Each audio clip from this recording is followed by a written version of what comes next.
بسم اللہ والحمد للہ والصلاۃ والسلام علی رسول اللہ وعلی آلہ واصحابہ اجمعین۔ انشاءاللہ آج ہم سورۃ الاخلاص پہ بات کریں گے۔ سب سے پہلے اس کا ترجمہ دیکھتے ہیں۔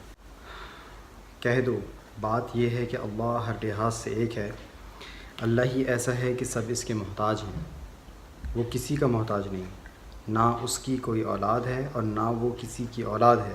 اور اس کے جوڑ کا کوئی بھی نہیں۔ کچھ روایات کے مطابق جب اہل عرب نے رسول اللہ صلی اللہ علیہ وسلم سے اللہ تعالیٰ کا نسب معلوم کیا تو تب یہ صورت نازل ہوئی،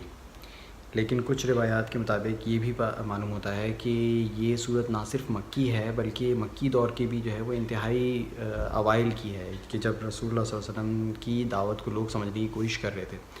جبھی کیونکہ مجوسیوں اور عرب کے اندر اور قریش کے اندر خاص طور پہ فرشتوں کو اللہ کی بیٹیاں سمجھا جاتا تھا، تو ان لوگوں کے لیے توحید کا اور اللہ کے بالکل ایک ہونے کا کانسیپٹ بالکل نیا تھا۔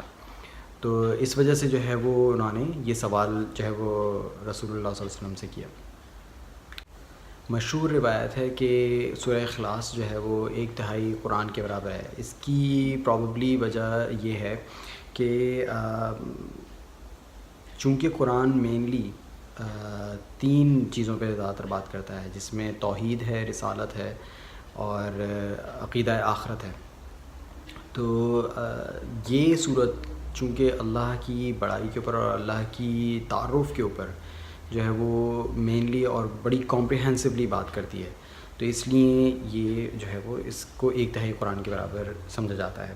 اگر ہم نظم قرآن کو دیکھیں تو ہمیں سورہ کوثر کے اندر نظر آتا ہے کہ اللہ تعالیٰ نے رسول اللہ صلی اللہ علیہ وسلم کو خلعت کعبہ عطا فرما دی۔ پھر اس کے بعد ہمیں سورہ کافرون کے اندر نظر آتا ہے کہ اللہ تعالیٰ نے ایمان اور کفر کے درمیان میں ایک دیوار کھینچ کر اتمام حجت کر دی۔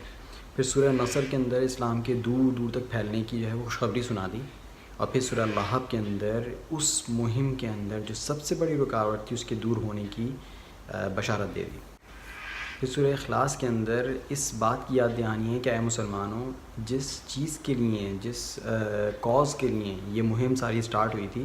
وہ کہیں جو ہے محو نہ ہو جائے ذہنوں سے، وہ کہیں صرف یہ ساری کی ساری چیزیں جنگ و جدال نہ رہ جائے، بلکہ تمہیں ہمیشہ یاد رہے کہ تم توحید کے مرکز کو آزاد کرنے کے لیے اٹھے تھے، اور اسی کام کے لیے جو ہے وہ دوبارہ اس سورہ اخلاص کے اندر پوری کی پوری جو ہے وہ ریہرسل کرائی گئی ہے۔ اللہ تعالیٰ ہمیں اس صورت کو سمجھنے، قرآن کو جنرلی سمجھنے اور اس کو مزید آگے بڑھانے کی توفیق عطا فرمائیں۔ اس ویڈیو کو لائک کریں، شیئر کریں اور زیادہ سے زیادہ اس کو اپنے گروپس کے اندر پھیلائیں۔ وما علینا الا البلاغ۔ جزاکم اللہ خیرا۔